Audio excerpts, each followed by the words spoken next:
solve problems. So what happens when it's you getting in the way of the solutions? Many experts offer tips on how to deal with other people, but Ariel Fox is going to give us some new tools for how to lead ourselves. Erica has worked with top experts in the fields of negotiation and leadership. She is a lecturer at Harvard Law School and has published work in Forbes, Huffington Post, and Harvard Business Review, as well as authoring the New York Times bestseller, Winning from Within.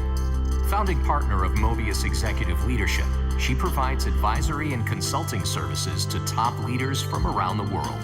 Erica's method will drive your most important negotiations, the ones you have with yourself. Let's welcome Ariel Fox. Good morning.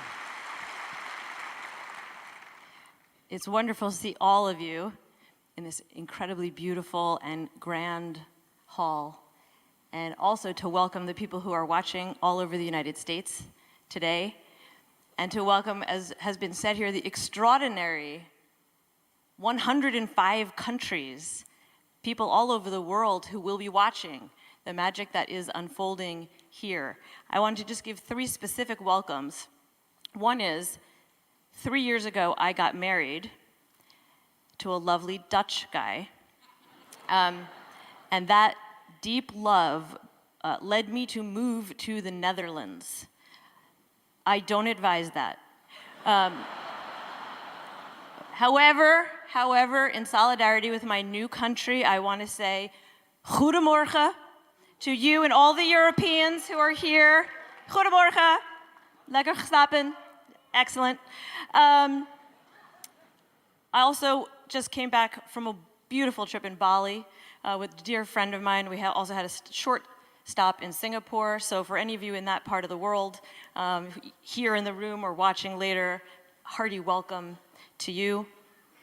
And also just because when you have a group of people gathered at this scale in the service of bringing a better world, it seems fitting to also bring to mind our brothers and sisters in the Middle East, going through an incredibly challenging time. And there are actually people in some of those countries who are watching this and will watch it in the future. So I would also like to wish a strong welcome to you. Our thoughts and prayers are with you. Shalom, chaverim, boker tov, salam aleikum. So let's welcome everybody who will be participating in this incredible summit. So as you heard a little bit about my background, I have been blessed to be negotiating in some very serious situations in the last 20 years. Roger Fisher, a person you may know. How many people ever heard of Getting to Yes or read that book? I was very blessed to be in the right place at the right time, to have Roger Fisher as my mentor. And I traveled around with him, dealing with many difficult conflicts, sometimes between difficult business people, sometimes between governments, even situations that had armed armies fighting each other over borders. And only recently, in the last couple of years, have I discovered the single most difficult group to negotiate with, and that is children. Does anybody here have children? Anybody here ever try to negotiate with a child? So as I mentioned, I got married recently, and I married a beautiful man who has a very small son from his first marriage. So I don't have my own children. I moved in with them when I got married. So it was my first experience of living with a child. You know, I didn't have like the whole 9 months to get ready part, and then before they started talking part. I was just like catapulted into the early, middle-age years of 4. And one thing I noticed about little kids is that they get up earlier than adults. Remarkably earlier. It's hard to understand. But so I moved in. I'm noticing that every morning when I'm there with my husband, there's like a little knock at the door. Have any of you heard this little knock? And sometimes it's at 6:30, and sometimes it's at 6, and then it finds out the favorite cartoon actually is only on at 5. And for me, this was like a total no-go. This was not going to happen in my house. You see how mature I was already. So I talked to my husband about it, and we sat down with a guy who we call the little dude. And we said, little dude, this is a clock. And this clock is connected to a light. So when the clock says 7, that'll be 7 o'clock, the light will go on. And when the light goes on, then you should come knock on our door and find us, and we'll joyfully welcome you into our room. But if the light isn't on, then that's going to mean it's not 7 o'clock, and then you shouldn't come in the room. That seemed like a pretty, clear exchange. I'm formally trained as a lawyer. I was recommending that we record this as a formal legal contract. But my husband felt shaking hands, was enough. We had a meeting of the minds. We had definitely had a deal. And I went to sleep, delighted, looking forward to my next morning of laying in. 5:30 in the morning, we hear like little scampering, like, oh no. And there he is. So he comes around to my husband's side of the bed, and we're both distraught. And my husband says, "What's up, buddy?" And his sweet little innocent strategic voice, he says, "The light is broken."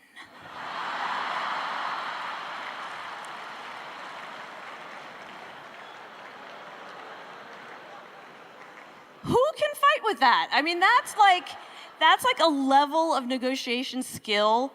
And we talked about a lot of great leaders yesterday. I don't think any of them could take on this killer group of negotiators. So what I really want to talk to you about is negotiation, but in a very broad sense. It's one of the most fundamental skills for leaders. Most of the literature and teaching about negotiation relates to how to negotiate with other people. Other difficult people, maybe crazy people. Your boss who drives you crazy, for example.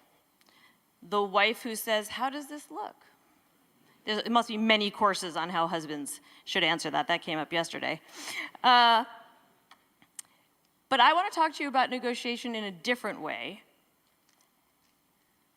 And that's about how we get in our own way. And we get results we don't want, we get relationship damage. And I would offer to you that we miss out on some of life's most meaningful opportunities, not because we can't negotiate successfully with other people. It's because we can't negotiate yet successfully with ourselves. So I want to spend a little time with you this morning just giving the idea, planting the seed of what does it mean as a great leader to take seriously that one of my key roles in order to be effective is knowing how to negotiate well with myself. So let me say a little bit about what do I mean by that. Have any of you ever made a plan? This is what I'm going to say, this is how I will say it, or I'm not going to do that thing at the meeting that I always do, which makes people really upset. It's a clear plan, you're committed to your plan, and in the actual moment, how many of you have ever found yourself doing something else? Yes, this is like I say to myself in the morning, I'd like to just recommit to my vow not to eat chocolate. I feel, that I've made that commitment. But at 10 o'clock at night, I go into the kitchen, and there's this lonely chocolate muffin. And I feel his loneliness. And I want him to feel embraced and loved. So I need to eat him. And then I go back in bed, and I think, oh, I can't believe I did it. I had my whole plan. I wasn't going to do it. You know what I'm saying? You lay in bed at night, and you think, well, I meant to speak up because I really did object to that policy, but I sat there and said nothing. Have any of you ever said yes when you wanted to say no? I know no one here has ever done that, But I'll tell you, this is actually one of the examples that comes up most frequently when I talk to people about these tug of wars. One side says go left and another one says go right. Have you ever really wanted to take a risk, and yet a different part of you pulled you to just play it safe? These go on, right? My plan was to be cool, collected, and listen, but in the end, I was defensive. I was reactive. There's a gap. It's a gap I call your performance gap. And that is the distance between what you do at your best, you behaving, drawing on your full potential, and then over here, what you actually do in real life, in practice. Anybody in their own mind, can you think of a gap that you might have? I know I could listen to my family over dinner, but I notice that I'm checking my email under the table. That's a gap between the best listening I could do and what I actually am doing. Bill mentioned yesterday that leadership should be developmental. I think you said ruthlessly developmental. One way to think about that is that a developmental path for a leader is to identify your key and consistent performance gaps and systematically develop yourself to close them. So there isn't a difference between the way you live, the way you love, the way you lead, and how you could do that at your best. You're actually living and contributing and serving from the best of who you are without that distance from your potential to what you actually do. So I want to help you in the time that we have get an image of how you yourself could work on identifying your performance gaps. They'll be different for everyone in the room, and what you can do about it. So I'm going to just take a few minutes to give you some key ideas to work with, and then for the rest of the time, I'm going to take each of a few bits of the framework and give you very specific advice about how you can practice it, okay? Does that sound good? And then you can learn and do experiments. So, one way to explore how to close your performance gap involves looking at yourself in a new way. And I know sometimes this is a challenging idea, so I'm going to invite you just for the next 20 minutes, just assume that this is true, or in some ways true, and then you can throw it out later. The idea is, most of us think of ourselves, if I think about the unit I call me, I think of that as singular. I am me, here I am, I'm one person, I can feel myself, I live in one body. But another way of looking at who you are is to say, I am plural.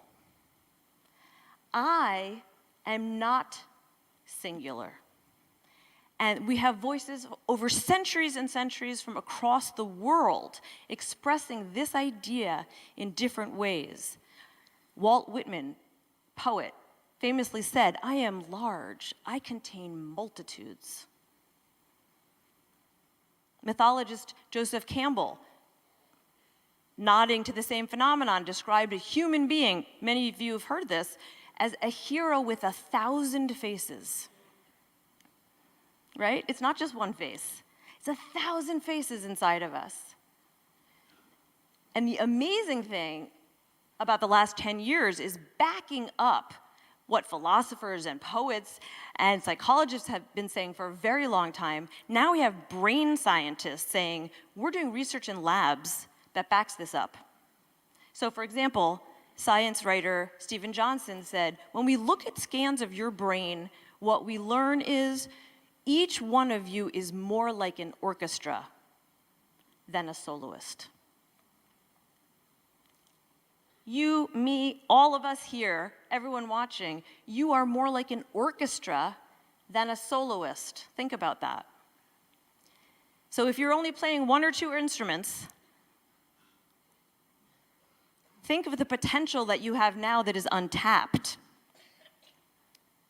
to bring so much more music, so much more harmony, such a powerful sound you could make when you have all of those instruments activated and you're using them well. So there are lots of different ways to think about these different parts of who you are. As I mentioned, faces, voices, different sides of you. I like to think about them as inner negotiators. And that's partially because after 20 years of teaching negotiation at Harvard Law School and working with thousands of executives across the world, what I found is that these parts of us act a lot like real negotiating parties. These different parts of us have their own values, their own needs, their own agendas. They express themselves differently, they prioritize differently, and it's remarkably helpful to take the knowledge we have about how negotiators can work together and resolve conflict and look at ourselves, our inner negotiators, in much the same way. Because I work with a lot of businesses, I sometimes talk about the big four that I'm choosing to focus on, because I think 1,000 is kind of unwieldy. But if you focus on these four, you can imagine you have your own top team. It's like you have an inner CEO inside yourself that cares about the future, possibilities, innovation, creativity, setting direction. You have an inner CFO or general counsel who pays attention to data, risk, rules, compliance. You have a chief operating officer in you who is about execution and deliverables and doing things on time and meeting standards of excellence and keeping the trains on track, and an inner VP of HR who cares about people, who cares about building relationships, about recruiting, developing, managing, and retaining top talent, who cares about the quality of communication. It might be easy for you to say, well, yes, I have one or two of those, but not all. How many people might be tempted to say that? I see one or two of those parts of me, but not necessarily all. I would want to challenge you to say, think about as you're leaving here and over the next weeks and months, are there one or two of these parts of me that I use a lot, and maybe I use them very well, but other parts of me I leave behind? So I mentioned we could think about these as a top team.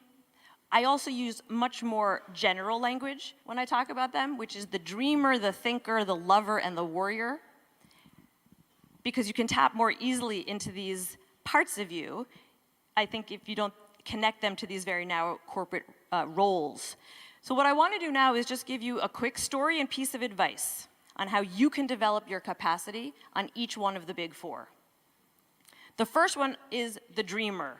And the dreamer, of course, is the part of you that yearns, that wants, that impulse that comes into Bill's head and says, I have a vision of a global summit, right? That's the dreamer. I think a lovely example of the dreamer in action comes from J.K. Rowling. How many people know who she is? She's the author of Harry Potter. Yeah, so Harry Potter became the single best-selling book series in history.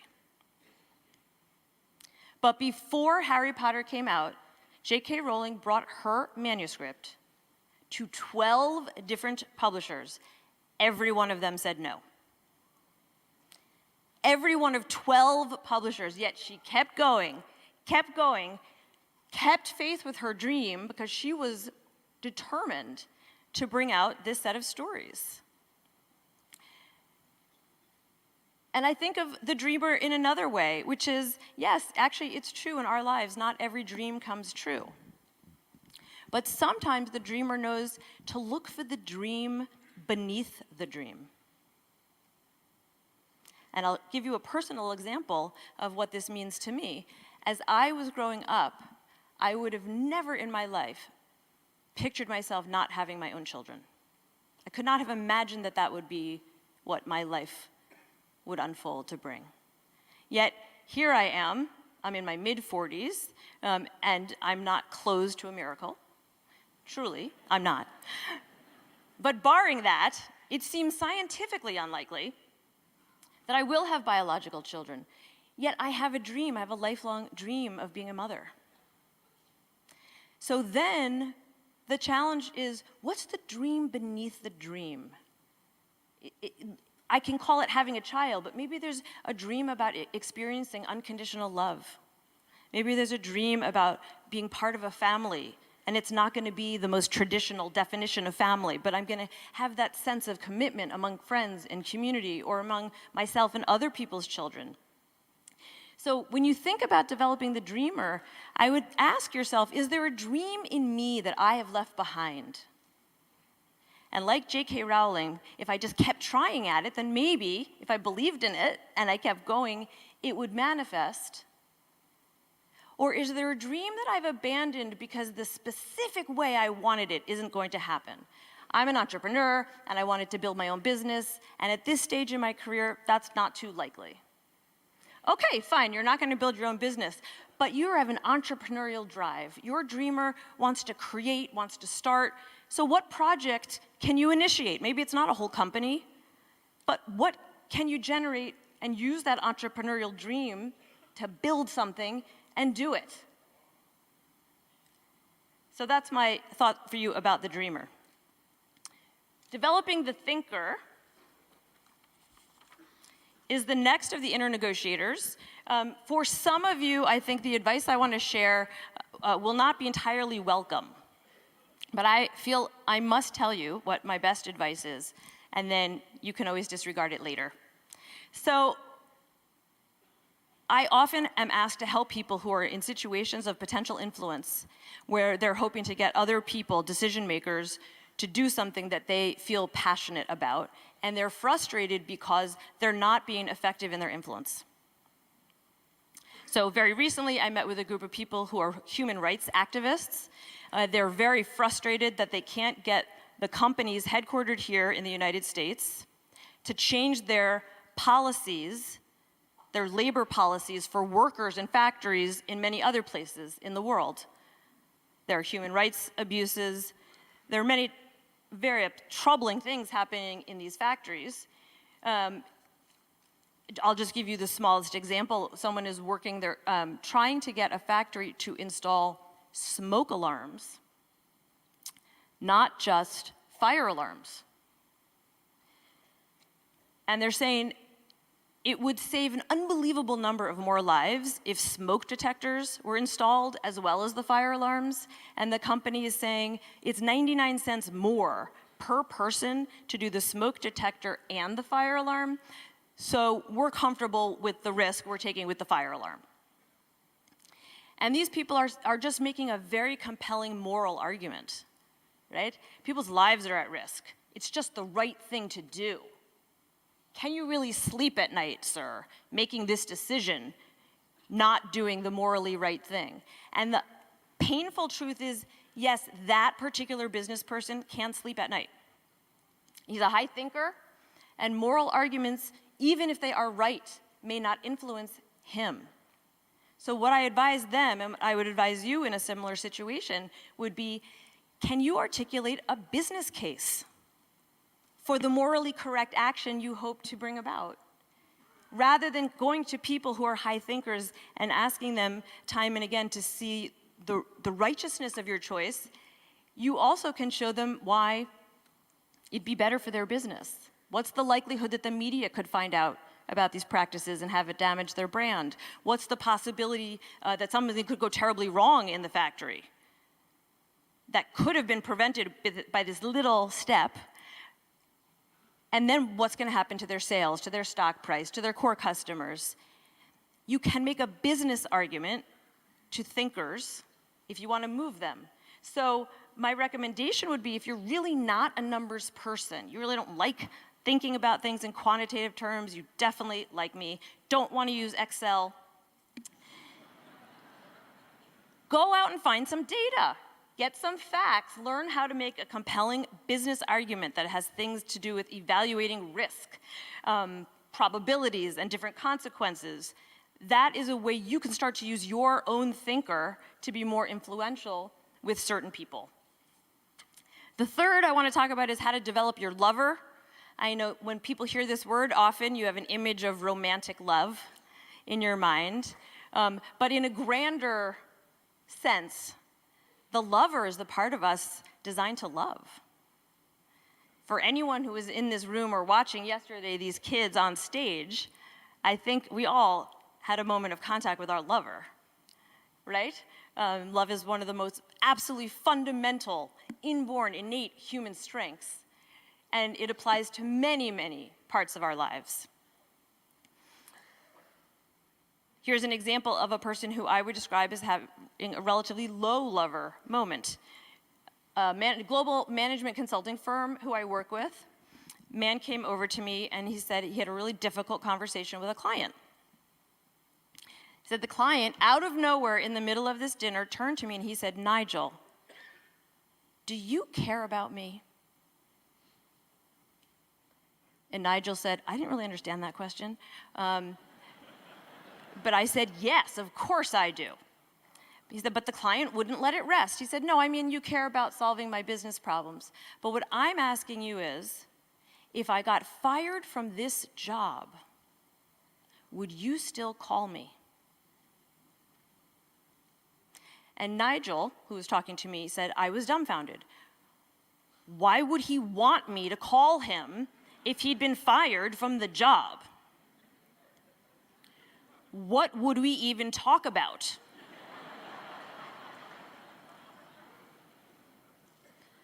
And he was completely sincere, just baffled. Why does this guy want me to call him? So sometimes people are kind of missing that lover circuit connection. And it's been said here before, it's been said yesterday many times. People want to know that you care about them as an end unto itself. And it's much more difficult to lead effectively, to get compelling business results, to foster important changes in the world if people experience every interaction I have with you is a transaction. And if there isn't a business transactional benefit, I don't know why I'm even talking to you. I don't even like you.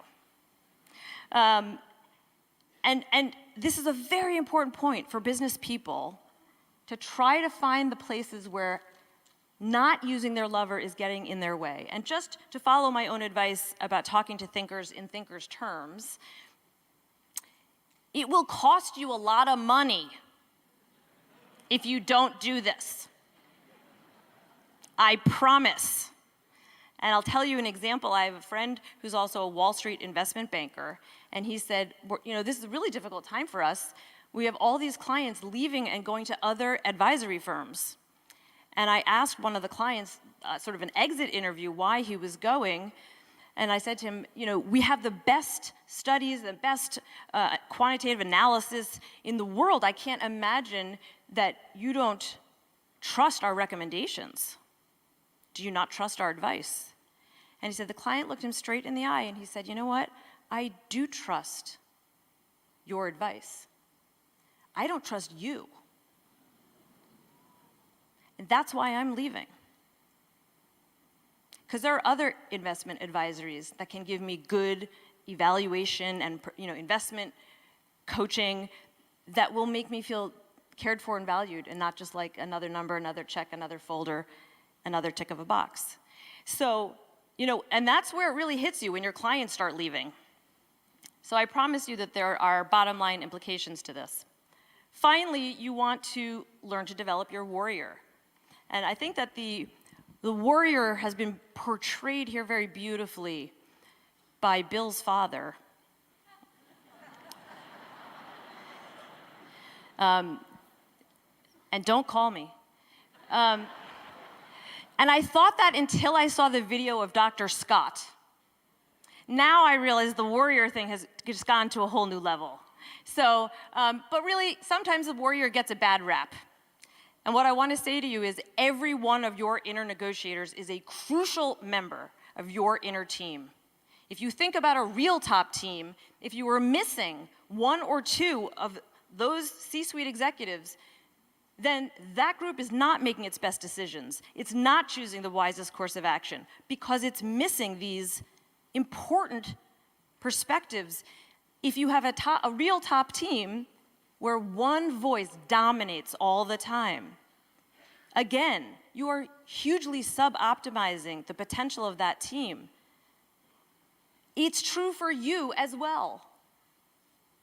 You want to use all 4 of these fundamental capacities, and each one of them has a very helpful role to play in your leadership.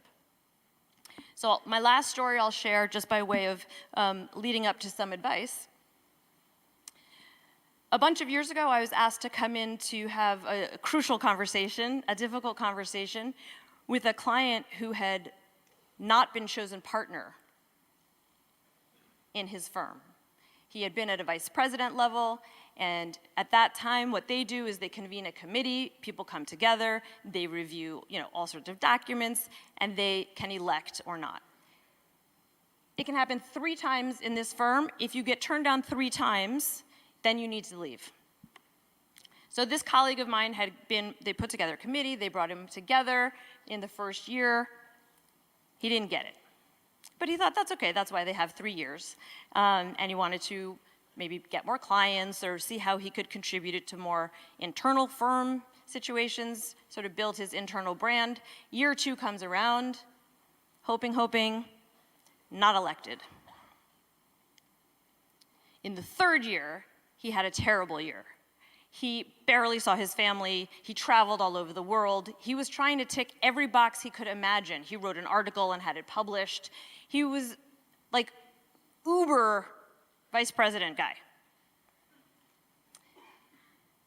3rd time, what do you think happened? 3rd time, he doesn't get it. And the people who are on the partnership voting committee, these are his friends, right? These are not strangers. So he asked me to come sit in a meeting room with him and with another gentleman who was his best friend on that committee. Not to change the result, but because he just wanted to have a clearing of the air. So when we get to the meeting, this person who'd been turned down 3 times for partnership, he looks his friend in the eye and he says, I want to know, did you know after the 1st year that I was never going to be elected?